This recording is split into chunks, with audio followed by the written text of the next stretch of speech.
just mentioned that there was a rumor that the quorum had been met in Austin, and I think that we talked earlier and you said that that was not confirmed according to the Texas Tribune. Yeah, that's right. I think you said it right. It's a rumor, but certainly wouldn't be surprised if, as you know, there are many reporters there at the Capitol and in the gallery, and they can count. Right. And so they're saying that officially it's not a quorum, but we'll see what the majority says. Okay, but nevertheless, you're still in Washington, D.C., correct, with some of your colleagues? Yeah, the fight is here. We have to implore our Congress, our U.S. Congress, to act as it's done before, just as the great Texan Lyndon Baines Johnson, who signed in the Voters' Rights Act in 1965, made that move. He had to do it here at the U.S. Capitol, and that's what we are hoping that this nation will do again. Okay. And let's just get right into this since we don't have a lot of time, but I know there's a lot of sound bites of what SB 1, HB 3 is really all is about, and it never actually comes out to what it's really about. And you and I have had a lot of conversations about this, and so I ask you to come on to just talk about the things that people don't know about this bill. Like, what is it that you guys are there for that is so important to save our democracy? Stop. Well, that's a great question. And SB 1 and HB 3 really are bills that have been presented as election integrity bills. But at the end of the day, this bill does not address election integrity. Our democracy is at stake when you look at this legislation. I was talking to some of my good friends who are Republican, and they didn't actually know what was in the bill. One told me that they didn't want people to be able to vote in person and then go vote by mail. Well, that doesn't happen, and the fact of the matter is, when I asked her how she voted and how her family votes, tell me about your experience, she said to me how her mother, she takes her mother to go vote, she takes her husband to go vote, and both have some disabilities. And with this new bill, if it goes into law, when she takes them to go vote, in the past, they have been able to come to the car and give her the advice to be able to vote on. Now, that's still the case. However, she will have to sign a document that says, number one, what her relationship to the individual is and her address. That's fine. That's good.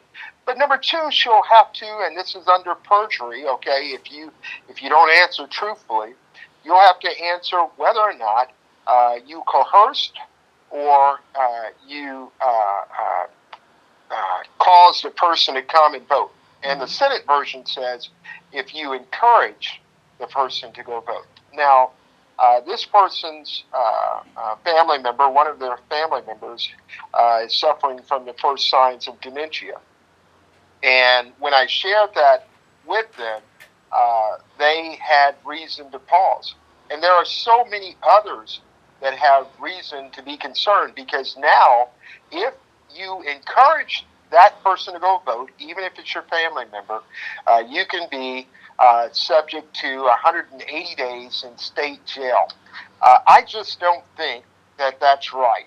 No. There are more things about the bill for the disabled. I've gotten calls from mothers, and these are Republican and Democrat, that have said thank you for staying out, because this bill will prohibit them from being able to use their stamp, which right now they use as their signature. It's lawful, you can do it, but if this bill passes, then they will not be able to use that. The bill literally says that you must sign in ink the bill. Many of these individuals, many of these Texans, do not have the ability to sign their names. Some don't even have hands, but they do have their right minds, and they do participate in our democracy. And I just believe you should let the people vote. And this 62 pages. Mm-hmm. If this really made it easy to vote, then it wouldn't be 62 pages. Right. And I think one of the things, I was talking to the election administrator yesterday, Dallas County, who you're going to be talking to at a town hall meeting on Saturday, and he was saying that he has worked in Colorado, California, Nebraska, and Texas Texas is one of the hardest states as far as the voting and the laws, and I don't think people are aware of that. And I believe that that's another thing that you're there for, is trying to get some of these laws to where they make more sense. You know, I mean, like something about the election administrator being able to come up behind you and watch you vote and, you know, more or less strong arm you. In some cases, people would feel like that. I would. Well, Rita, you're right. In Texas, we do rank at the bottom of in the nation by Election Law Journal, which is a nonpartisan group, Okay. as far as it comes to ease of voting. Now, I'm a Texan, born and raised here, lived no other place but Texas. So, you know, when this is all you've known, you don't really know how difficult it is to participate in your democracy. But it's always been that way in Texas. In Texas, for some reason, those who get in power want to make it more challenging and don't want as many people to participate in our democracy. I think the health of a democracy can be measured by how many citizens participate in the political process. And if our participation were a health gauge, I think we would have a severe case of asthma with no inhaler in sight. And I say that as an asthmatic myself. The system is working just as those in power want it to work. Mm-hmm. And I just believe that, you know, just like the first time we walked out, you know, after we walked out and we went to the Baptist church there in Austin and I led the group in a prayer, well, you know, it was 2 days later, my colleagues on the other side and good friend, brother in Christ, came, and I appreciate him doing this. He had a interview, that was Representative Travis Clardy out of East Texas, a brother in Christ, and he had acknowledged, he said it was a mistake. It was a Scribner's error, the part in there where they eliminated being able to vote on Sunday mornings. You know, I was really disappointed with that part of the bill because, you know, they had just passed, we had just passed allowing people to buy alcohol on Sunday mornings. I didn't vote for that. I voted against it. Okay. But then you turn around and you want to vote to stop people from being able to vote on Sunday mornings. And then the other provision that they agreed to take out only after we walked out was the provision that said anyone could make an allegation of fraud in an election and overturn that election. That's dangerous to our democracy. Can you imagine how many elections would be overturned locally if somebody, all they had to do, they didn't have to have any proof, they could just allege that there was something going on wrong. Right.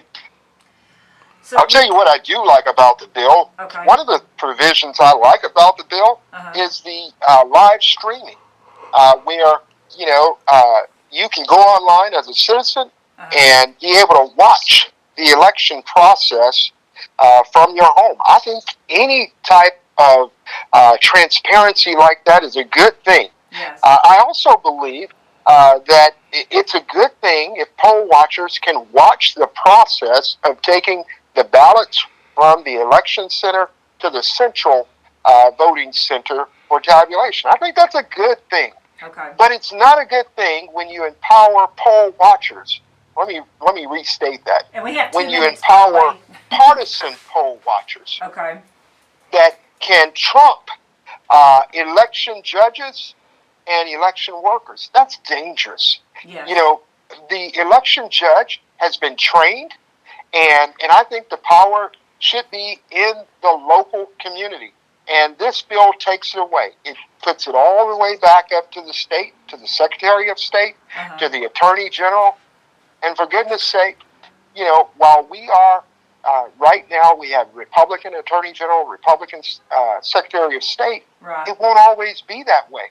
Right. And I just don't believe that it will be fair if it's not good for the goose, it's not good for the gander. Right. And this bill does some things that I think are harmful to our democracy. Okay, and we have to wrap it up now. Rep. Sherman, thank you so much. I'd love to have you come back on maybe next week. We'll talk a little bit more about what's going on in Austin, since we're waiting to see if a quorum's been met at some point. Is it possible I could say one more thing? Sure, go ahead.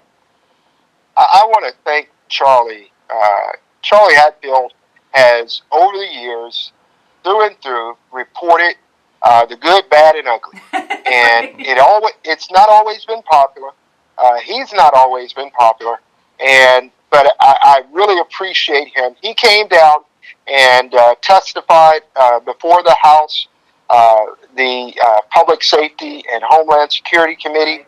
And because of his strong testimony, we were, I believe, successful in passing Bo's Law, which is, it creates more systemic accountability in law enforcement.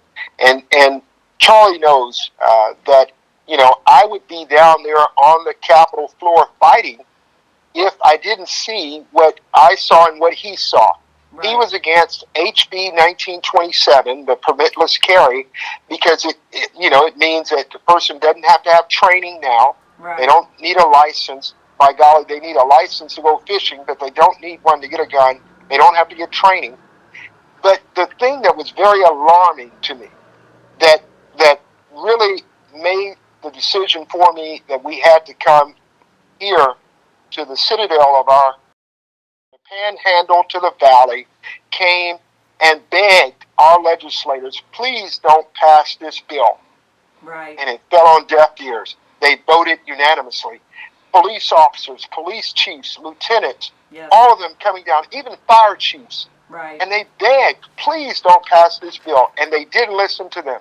And if they wouldn't listen to them, I know they wouldn't listen to us. Right. So we could not leave this important bill and elections up to them. In Texas, we need to make sure that every person can vote that is legally able to participate in our democracy. Yep, that's what our country's based on. Well, thank you so much, and I'm sorry we ran out of time, because I always like talking to you, as you know. and so likewise, we'll talk to you again soon, and I hope to see you back in Texas sometime. And I've got your back. So thank you, thank you, Rita. Thanks. Thank you. Talk to you later. Thank you, Charlie.